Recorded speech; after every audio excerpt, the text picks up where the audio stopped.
Hello viewers, in previous lecture we have discussed the characteristics of gaseous phase, the gas laws, Boyle's law, Charles' law, Avogadro's law, Dalton's law of partial pressure, Graham's law of diffusion and their application in daily life, and the ideal gas equation and their values of ideal gas constant. In this lecture, we are going to discuss the assumptions of kinetic gas theory and then we are going to derivate the kinetic gas equation. The kinetic theory of gas was first proposed by Daniel Bernoulli, then elaborated by Clausius, Maxwell and Boltzmann. Now, let us start the assumptions of kinetic theory of gases. A gas consists of a large number of tiny particles called molecules, which are identical and very small in size. So, the volume occupied by a molecule is negligible in comparison to the total volume of the gas. Next assumption is the molecules are spherical and perfectly elastic. It means there is no attractive forces exist between them. The molecules are in state of rapid, random, straight line motion, colliding with each other and with the wall of the container, and the collisions are perfectly elastic. It means no change of energy during this collision. See, you can see in this slide these molecules are in random motion and colliding with each other and colliding at the wall of the container also. Next assumption is due to their motion, these molecules will exert pressure on the wall of the container. So, the pressure exerted by the container is only due to the collision at the wall of the container. Next assumption is the absolute temperature of gas is directly proportional to the kinetic energy of all the molecules. If we increase the temperature, the kinetic energy of the gas molecules increases. Now, let us derive the kinetic gas equation. Let us consider a cubical vessel of edge length L centimeter filled with certain quantity of gas. Consider that the total number of molecule in vessel is N, that is capital N, and the mass of each molecule of the gas is m. The velocity of molecule V can be resolved into three components along x, y and z direction. So, it can be shown as Vx in x direction, Vy in y direction and Vz in z direction. So, the mean square velocity is equal V square is equal Vx square plus Vy square plus Vz square here. Now, let us discuss the change in moment. As the phase A is perpendicular to the x axis, it is visible here, hence the molecules moving along x axis will collide with the phase A1 here. Like this molecule is colliding on phase A1. Now, before collision, the momentum of molecule is mvx. See here, the momentum before collision is mvx, and after collision when it rebound, the change in momentum is minus mvx. So, the total change in momentum per molecule per collision on phase A along x direction is 2 mvx. Before the molecule can strike the same phase again. It must travel to the opposite phase A2. This is phase A2, collide with it and rebound and return. In this case, the molecule travel a distance of 2L. The change in momentum now we can calculate. So, the change of momentum per second on phase A, which is on direction x, that is 2 mvx into Vx by L. So, it will be 2 mvx square by L here. Similarly, along y direction and z direction, the change of momentum per molecule per second is given as, on y direction it is 2 mvy square by L, and on z direction it is 2 mvz square by L. Now, we can calculate the total change in momentum per molecule per second on all 6 faces of the cube. So, on adding all these, total change in momentum on all 6 faces of the cube, we get 2 mvx square by L plus 2 mvy square by L plus 2 mvz square by L. So, now we will take 2 m by L common here. So, now the equation is 2 m by L into Vx square plus Vy square plus Vz square. As I told you before that mean square velocity, that is V square, it is Vx square plus Vy square plus Vz square. So, now we can put V square in place of this. So, now the equation is 2 m by L into V square. So, now we will calculate the total change in momentum for n number of molecules.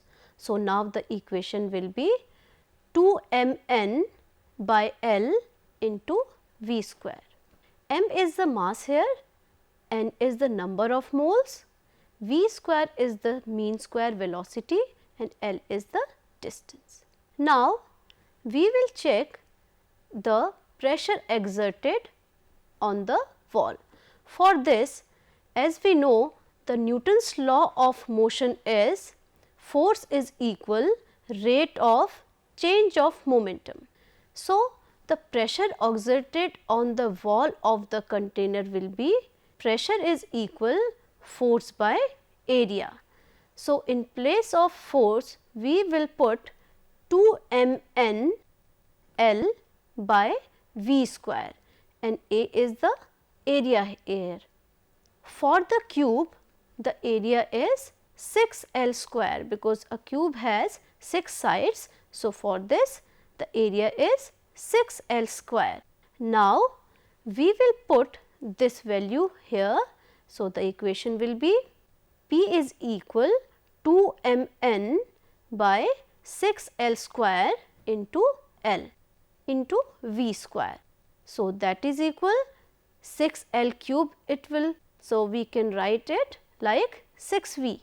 So, the equation will be 1 by 3 into mn by V into V square.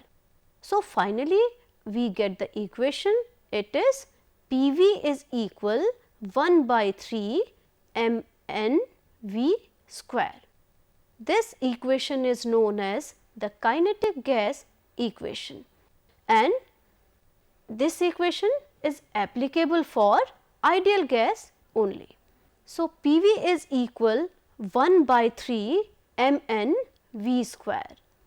P is pressure exerted by the gas here, V is the volume of the gas, m is average mass of each molecule, n is total number of molecules, and finally V square. This is the mean square velocity of the gas. Now, we will do the comparative study between ideal gas and real gas. An ideal gas obeys Boyle's law and Charles' law strictly at all temperature and pressure range. It means the ideal gas obeys ideal gas equation, that is PV is equal RT, and many gases do not obey Boyle's law and Charles' law at all temperature and pressure. So, these gases are non-ideal gases. These are nearly all gases which do not follow Boyle's law and Charles' law. They deviate from the ideal behavior of gases. So, these gases are known as real gases or non-ideal gases. Now, we can discuss a very convenient method of showing the deviation for real gas is in terms of compressibility factor.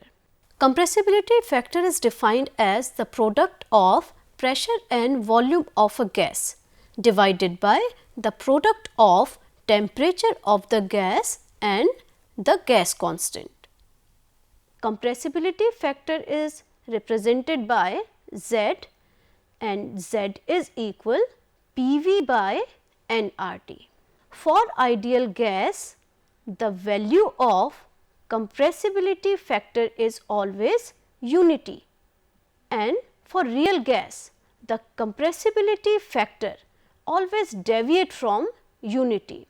It may be greater than 1 or may be less than 1, and this extent of deviation directly depends upon the temperature and pressure. As you can see here in this graph, this is for deviation for real gases. This curve shows clearly that the real gases deviate from ideal character. As you can see here, the value of Z is not unity, it is only for ideal gas here, and a maximum deviation is seen or observed here at lower temperature and high pressure. You can see in this graph here, these are real gases and showing maximum deviation here at high temperature and at low pressure. The permanent gases like air, hydrogen, nitrogen show small deviation because of their small mass, but deviation increases at high pressure and low temperature. The gases like carbon dioxide, NO2 and ammonia, sulfur dioxide and C2H4, these gases show the large deviation from Boyle's law. Now, let us do the comparative study. So, the ideal gases strictly follow Boyle's law and Charles' law under all conditions of temperature and pressure, while real gases, they do not follow Boyle's and Charles' law strictly, but they follow these rules only at low pressure and high temperature. In ideal gas, there is no attractive forces between the gas molecule, while in real gases, the attractive forces exist between the gas molecule. The molecular collision in ideal gas is perfectly elastic, while in case of real gases, the molecular collision in gas is non-elastic. There is some change of energy. The actual volume of the molecule in gas is negligible, while in case of real gas, the volume of a molecule in gas is appreciable. That is why ideal gases follow ideal gas equation and kinetic gas equation, while real gases, they do not confirm the assumptions of kinetic gas equation. In reality, there is no existence of ideal gas, while in reality main gases are real gases like hydrogen, nitrogen, carbon dioxide, ammonia, these are real gases. The cooling effect is not expected during expansion. When we expand the ideal gas, there is no thermal effect is observed, while in case of real gases, the cooling effect is seen during expansion. This is Joule-Thomson effect. When we expand gas, the temperature decreases. So, this is the comparison between ideal gas and real gas. So, in this lecture, we have discussed the assumptions of kinetic gas theory, and then we derive the kinetic gas equation, that was PV is equal 1 by 3 mn V square. Here P stands for pressure exerted by the gas, V is volume of the gas, m is average mass of each molecule, n is number of molecules, V square is mean square velocity of the gas. Then we did the comparative study between the ideal gas and real gas. As I told you that for ideal gas, the value of compressibility factor is unity, while for real gas it is greater than 1 or less than 1. In next lecture, we will discuss the reasons of deviation of real gases, and then we will derive the van der Waals equation.